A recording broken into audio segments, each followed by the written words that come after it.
So actually not the sprawl, it's actually about the lazy application thesis, which I'll explain the context for. But basically,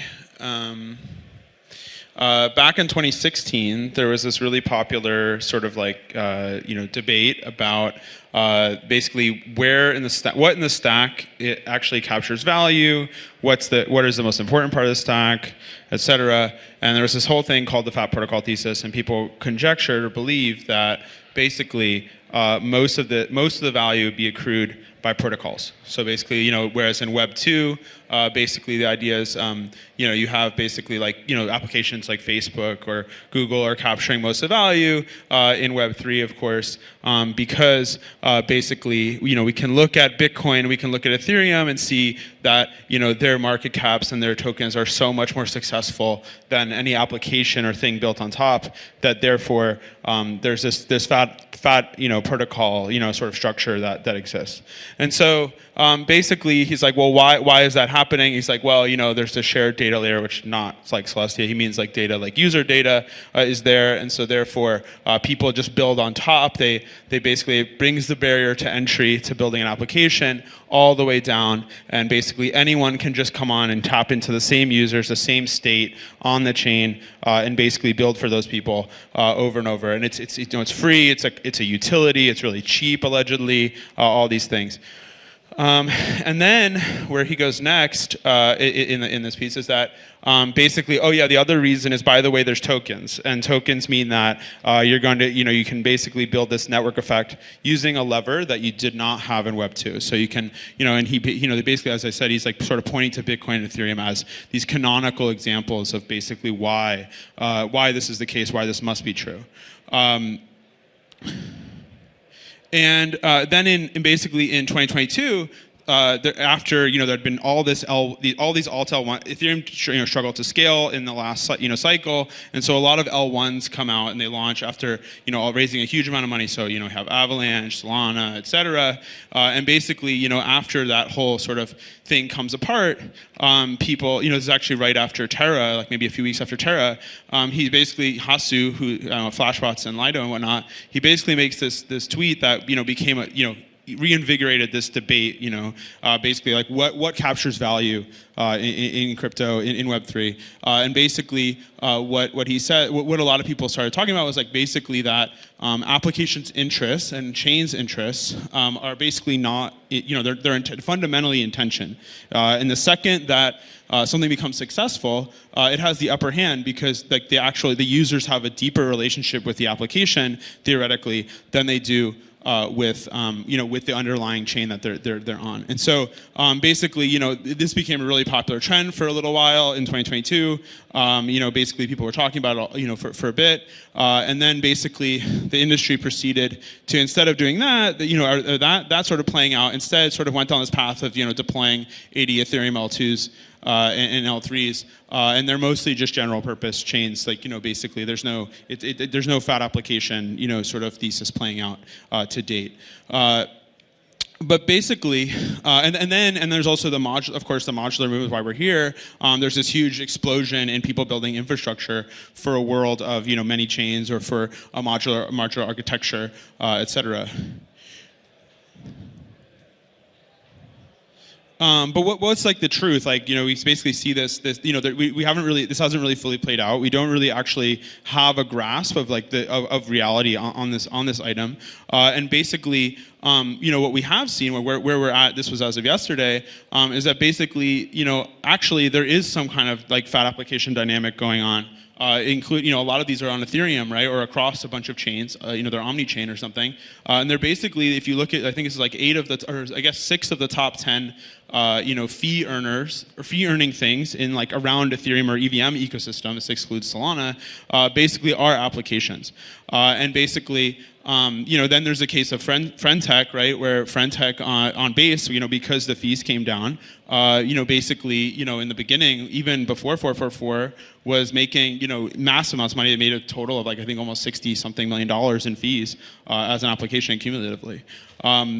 And then basically what happens is 444 comes out, has come out, right? And basically what happened is that you can see where a lot of the revenue, actually the item I didn't cover was that the other point point I meant to make is that Ethereum still is the biggest, even as of yesterday, as a fee earning thing in the whole, as a single fee earning thing, it is the biggest fee earning part of the stack. And then after 444, there has been this change in like what the Scrotopi folks have been measuring as rent paid to L1. It's actually crashed. Like you can see, it's very stark. Like after 444, basically all the fees from L2s, where a lot of applications now live, have basically collapsed and basically gone to zero. And that's also includes things like Celestia, Anytrust, et cetera, in the market, right? But alongside that, you have this increase in, for a while, there was this explosion in profit that these L2s are making. They're basically doing the same thing that Ethereum has been doing for, the same fees that were going to Ethereum. As I said, almost all the chains that have deployed in this local modular era have been general purpose, Ethereum L2s. They look very similar to like what Ethereum, Ethereum itself, right? They're running Geth, they're running, something that's just, they're basically all the same apps are deploying there, et cetera. And as a result, a lot of the same, especially in the recent cycle we saw, that just triggered a huge amount of profit to these L2s before people before things cooled down and like basically, or they started moving to other places, right? And so basically the question is like, well, have we made it? Like, is it now the case that basically, we're in this era where applications are starting to capture more value, or where the fees are coming down from like multiple parts of the stack, et cetera. And the truth is, of course, that most people, and especially if you ask a lot of people in the Ethereum or modular community, is like that basically, no, not even close. In fact, it feels as if Solana has basically sort of taken center stage, or the underlying thesis of Solana has taken a very like interesting center stage amidst basically a lot of the UX struggles of the stack and just the early there's just a sort of this modular and L2 disillusionment that sort of started as a result of basically this sort of having played out as basically the same thing as basically Ethereum L1 with worse UX. And so basically on Solana, actually, there's some interesting, which is that actually they're because they have so much throughput and because there's so much activity there now, there are applications that often that can have more fees in a single day and even a single week in this case than Solana itself. Whereas in Ethereum, Ethereum is still king. It's still earning more fees than any single application on Ethereum or on EL2. Basically on Solana, this isn't the case. Actually, in fact, Radium is actually basically earning, even in the past 30 days, it's almost matched Solana, which is really, really shocking. Given like this is basically unprecedented for this part of the stack. Basically, and then the Solana folks actually they explicitly are like, actually we like this. We actually unlike say Ethereum, the folks around Ethereum, like we think that like we're really successful when there's actually and Austin says like there's 10 plus applications making more fees than the L1. And basically, which I think probably would be isn't possible on Ethereum L1, but obviously certainly could become possible on Ethereum L2.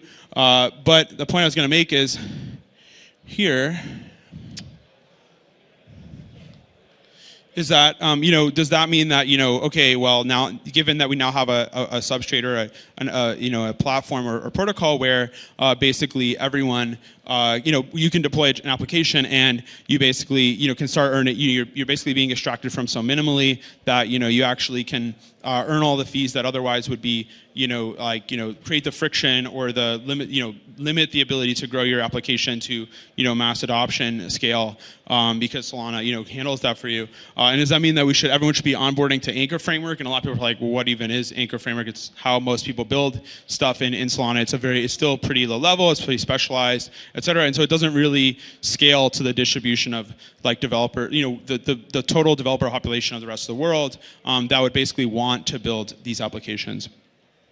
And the other thing is that, going back to what I said before about this fat protocol thesis that people had, like, say, a while back, basically there was this, basically what it actually looks like is, the guy's idea around basically this idea of like a shared data layer, user data being on one chain and then everyone just coming in and building new stuff, new applications for the same people, the same users. And in fact, if you actually sort of strip it away, what he's really saying, or what you really take away from the success of Solana is that, well, that's what it looks like when you have really high throughput and distribution without bridges, basically, without any of the L2 constraints, any of the frictions that have been basically holding back a lot of the sort of the type of UX that a lot of people would like to see from Ethereum L2s or just the modular stack generally.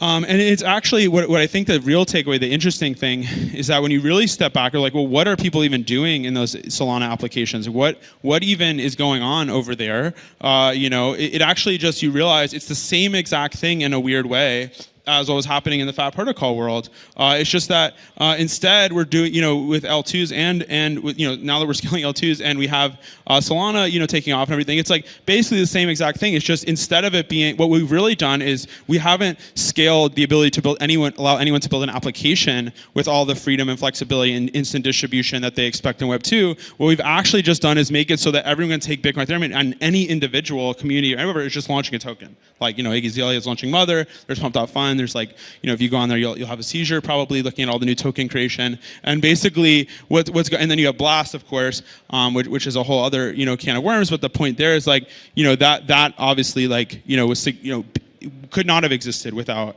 the scaling to L2, right?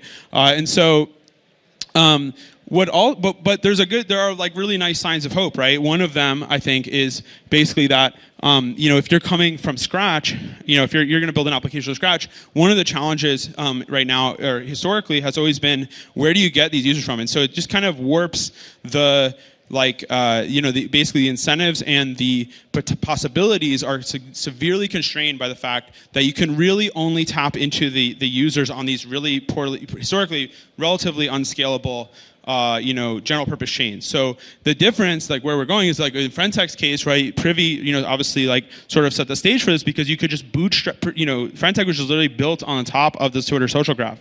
Right, and then in the case of Polymarket, you have basically all this off-chain data. You have things like the election, where, for example, in the U.S., where basically there's all this. It's very topical, and then you just onboard, and it has a very Web 2-like experience to coming on. But it does something that really is uniquely better, with crypto than not. And so basically, my point is like historically, if you go back to this era, it's like really about getting the same users, the same people, same liquidity. Just maybe like a little bit bigger each time around, and basically just like sending it through the same, like basically like a Rube Goldberg machine of like incentives and whatever to basically kind of just recreate the same thing over and over.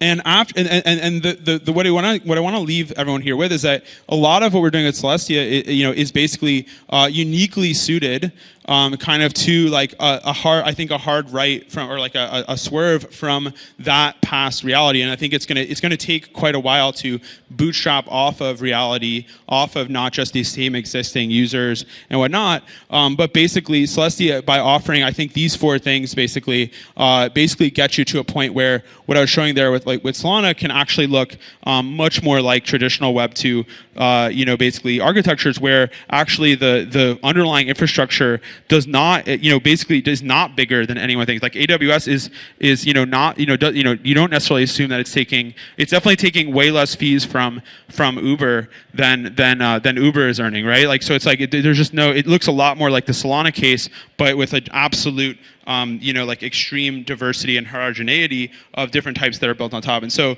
what are the things that enable that in the roadmap that Ismail presented, right? Is basically like abundant DA, of course. And so that, and I'll get to that after this, but abundant DA, the fact there's no execution, so MEV and the skimming fees off of execution are handled at higher layers. There's no validators needed, right? Like you don't have to, if you to launch something even more scalable than Solana, you don't even have to stand stand up a validator site, you can just go do it with an L2 and Celestia. And then the last one is that we can bootstrap off reality, similar to we have with like things like Friendtech and Polymarket. We can bootstrap off reality to onboard any developer with many VMs, etc. And so this is actually playing out. So since, especially in recent months, like, let's look at the 444 data. Celestia is there on the bottom, Celestia underneath, I guess. And basically, it's basically, you have where we were with like call data, and we've come down like about 90%. Then Celestia is another 90%. Most of that actually like the gas overhead, I think, of posting blobs or something. But basically, it's just dramatically cheaper. And in fact, like we're seeing it in practice. Like this is a little misleading because I'm like cutting off the rest. But the point is like the top 5 chains, like what are they, right? The 3 of them are things using Alta, and 2 of them are based in Arbitrum 1, right? So it's like where there's like a huge economic incentive to post a lot of data.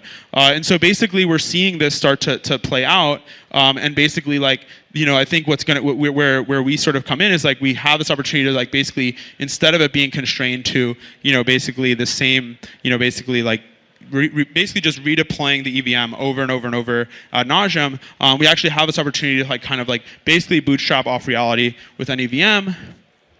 And even more, like this is kind of like the core embedded mission that will just keep improving and improving as like Celestia's roadmap sort of plays out. And so basically. And as I was saying, it's like it's just kind of really embedded in the mission, and it's going to continue to play out. Basically, it's like basically the core idea is basically that like a customizable blockchain, like any of those VMs, right? It can bootstrap off reality and just be as easy to deploy as any of those apps on those L2s. Sorry, I'm just trying to. And basically, okay, here's where I was trying to get to. Basically, where it goes is like instead of sort of there being this fat application thesis, fat protocol thesis, whatever, the core idea is that actually it's not even about where value accrues anymore. It's actually about how easy is it, how trivial is it to basically build your thing, get users, and get distribution. And so I think what I wanted to present kind of as the core idea that's what's enabled by both the Celestia, like existing Celestia, we're seeing a lot of signs of this, but what's especially going to be possible as the roadmap develops is basically like these 3 things, which is basically that instead of it, people caring about where does value accrue, these sorts of questions, instead what we care about is basically like providing people with just these things that they cannot bootstrap for themselves. And so what you cannot as a developer or a user, et cetera, or someone who wants to deploy a chain or an application get for yourself is basically these 3 things. And I think it's basically, you don't want, bootstrapping security, you don't want to have to recruit validators, et cetera. Maybe you don't even want to, have to, be told where you should be getting your distribution from. So that's the second one. Is basically, you should be able to just launch an application or launch a chain and you just get distribution from everywhere else. You don't have to worry. And not just that, you get distribution from reality through all the things that are being built, things like TLS, TEs, et cetera, to start connecting blockchains to the real world in a much deeper way. As well as the last one, which is, as I was saying before, bootstrapping off of existing developer communities, which basically means that you don't have to just go through existing EVM, go back to the same 5 Solidity devs that people feel safe working with.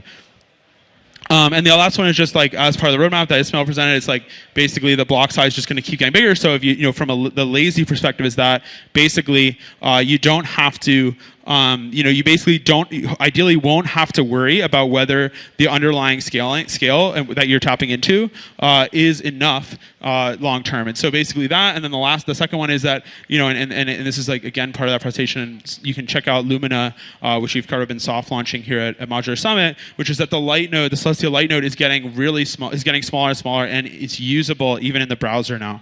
And so we actually have the ability to embed it everywhere. Where basically just like these things, like if you think of it almost like how Solana talks about, we're just going to get faster every year. Like we just have to get bigger every year. Like we just have to get more distribution of the light node to do that safely.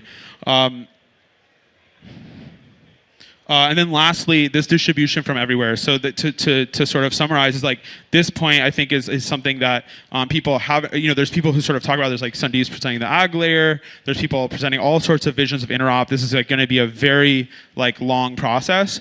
But basically this is from Ismail's slides. But basically I thought this was like an interesting point is like basically you think of it as like it should really be that simple. Like it should really be that you have like any asset or whatever, or someone wants to do something here, and execution can just happen somewhere else. And as someone, basically building an application, you just have to basically start posting data to this chain and start, posting proofs to this, basically verifying proofs on this chain, et cetera, with whatever, or to some proof aggregation layer, whatever that sits in the middle, whatever, and then basically, hopefully, basically someone, basically your users, all they have to do is basically sign a message and, underneath, and basically, they're just getting it somewhere else, doing something else, whatever, and like that to me is like basically the sort of the last step, or like in terms of like what's needed for the on-chain piece. I don't have time to really go into like sort of like this bootstrapping of how else we can bootstrap off the rest of the world, but in terms of the user data. But the point is, like, all of this stuff together is actually presenting something that gets us out of this and we basically enter the era of like actually being in like the real world, where it's like actually you actually have applications that can bootstrap the existing value, but you can also basically just tap into any existing distribution, whether from a developer perspective, from a user perspective, with your own data, etc. Thanks.